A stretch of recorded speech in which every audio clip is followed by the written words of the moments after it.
بسم اللہ الرحمن الرحیم۔ السلام علیکم، میں ہوں شعیب نظامی۔ ہماری کوشش یہ ہے کہ ہم آپ کو پاکستان کی معیشت سے جڑی خبروں سے آگاہ کریں، اور بجٹ آنے کے بعد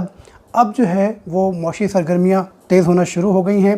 اور خاص طور پہ جو حکومت نے یہ کہا تھا کہ کرونا کی جو صورتحال ہے لاک ڈاؤن کے بعد، جب لوگوں کے پاس روزگار محدود ہوتا گیا ہے تو تعمیرات کے شعبے کو زیادہ سے زیادہ جو ہے وہ ریلیف دیا جائے، بحال کیا جائے تاکہ روزگار بحال ہو اور لوگوں کو کام ملے۔ کہا یہ جاتا ہے کہ تعمیرات کا شعبہ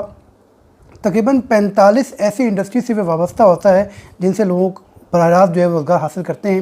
اس میں جو ہے وہ بہت بڑی انڈسٹری جو ہے وہ اسٹیل کی ہے، سیمنٹ کی ہے، اسی طرح جو ہے وہ بلاکس ہیں،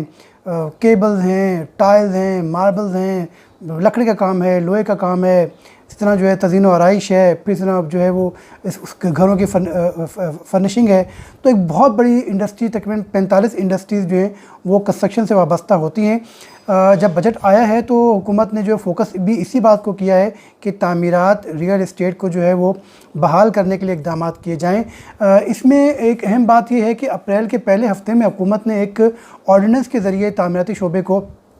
مراعات دی تھی۔ یہ آرڈیننس جو ہے وہ 17 اگست تک جو ہے وہ متحرک رہتا، 120 دن کے بعد، یعنی کہ 17 اپریل سے 17 اگست تک، اور اس کے بعد جو ہے وہ یہ غیر فعال ہو جاتا۔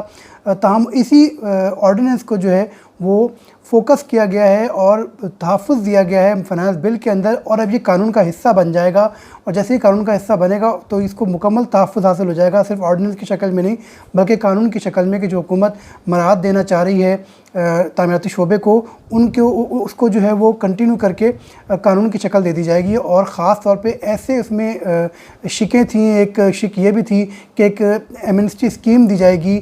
سرمایہ کاروں کو، اگر وہ رجسٹرڈ ڈیولپر اور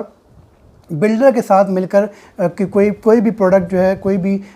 پلازا، کوئی بھی دکان، کوئی بھی مکان یا کوئی بھی ہاؤسنگ کالونی اس میں انویسٹمنٹ کرتے ہیں تو ان سے سرمایہ کا نہیں پوچھا جائے گا۔ تو اس کو بھی ایک قانونی شکل جو ہے وہ اسی فائنانس بل میں حاصل ہو جائے گی۔ ساتھ ساتھ جو ہے کچھ ریلیف بھی ہیں، وہ بھی میں آپ کو بتاتا جاؤں کہ مختلف ریلیف جو ہیں وہ اناؤنس کیے گئے ہیں۔ پہلا ریلیف تو یہ ہے کہ حکومت نے یہ فیصلہ کیا ہے کہ کیپٹل گین کی جو دورانیہ تھا 8 سال کے اوپر، اس کو کم کر کے 4 سال کے اوپر کر دیا گیا ہے، اور ساتھ ساتھ جو اس کی شرح جو پہلے مختلف سالوں میں بڑھ کے لگتی تھی، وہ اب کم سال میں جو ہے وہ آپ اس کو جو ہے وہ اس سے جان چھڑا سکتے ہیں۔ پہلے ہوتا یہ تھا کہ 2 سال کے تک اگر آپ کوئی پراپرٹی خرید کے رکھتے، کوئی مکان، کوئی دکان، کوئی پلاٹ، تو اس کے اوپر اگر آپ کیپٹل گین اگر آپ اس کو بیچتے اور آپ کو فار ایگزامپل 10 لاکھ کا گین حاصل ہوتا تو وہ سارا کا سارا جو ہے حکومت کے خزانے میں جمع ہو سکتا تھا۔ اب جو ہے وہ 2 سال کی بجائے اس کو 1 سال کر دیا گیا ہے۔ اسی طرح اگر وہ پراپرٹی آپ نے رکھی ہوئی ہے اور آپ اس کو 2 سال سے آپ نے اس کو رکھا ہوا ہے، اور 2 سال کے بعد جب آپ کو گین جو پہلے آپ کو 10 لاکھ دینا تھا، اب وہ آپ اس کو جو ہے وہ 7.5 لاکھ گین دیں گے 2 سال کے بعد۔ اسی طرح جو تیسرا سال ہے اس کے اندر جو کیپٹل گین کی شرح ہوگی وہ صرف 5 لاکھ ہوگی، یعنی کہ 50% ہوگی، اور جب آپ اس کو چوتھے سال تک رکھیں گے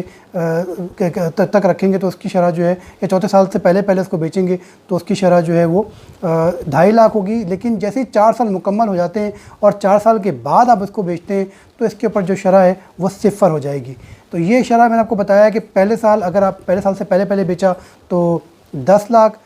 دوسرے سال سے پہلے بیچا، 2 سال سے پہلے بیچا تو 7.5 لاکھ، یعنی کہ 75%، اور اگر اس کو آپ نے 3 سال سے پہلے بیچا تو اس کے بعد جو ہے وہ 5 لاکھ، اور اگر آپ نے 4 سال سے پہلے بیچا تو 2.5% یا 2.5 لاکھ، یعنی کہ 25% جو ہے وہ کیپٹل گین اس کے اوپر عائد ہوگا۔ لیکن 4 ایئرس کے بعد جو ہے یہ ختم ہو جائے گا۔ پہلے یہی شرح جو ہے وہ 8 سال تھی، اور جو میں نے آپ کو سال بتائے ہیں ان کو جو ہے وہ 2، 4، 6 اور پھر 8 سال تک جو ہے وہ کیپٹل گین تک اس کو لاگو کیا گیا تھا۔ ساتھ ساتھ جو ہے حکومت نے یہ بھی فیصلہ کیا کہ کیپٹل گین کی جو شرح ہے اس کو بھی کم کر دیا جائے۔ یہ بڑا اچھا ڈیسیجن ہے۔ اس سے ہو یہ رہا تھا کہ جو لوگ کیپٹل گین مختلف ذریعے سے حاصل کرتے ہیں، خاص طور پہ ریئل اسٹیٹ کے لوگ، کیونکہ ان کی جو پراپرٹیز ہوتی ہیں وہ بڑے بڑے پلازے ہوتے ہیں، ہاؤسنگ کالونیز ہوتی ہیں، ان کے اوپر گین جب آتا ہے تو اس کے اوپر جو ٹیکسز کی شرح ہے وہ بہت زیادہ تھی۔ تو اس میں جو ہے وہ ریلیف ہونا شروع ہوا ہے۔ وہ میں آپ کو بتا دوں کہ اگر کیپٹل گین کسی بھی صورت میں 50 لاکھ روپے تک ہوتا ہے تو اس کے اوپر جو شرح پہلے 5% تھی وہ 2.5% کر دی گئی ہے،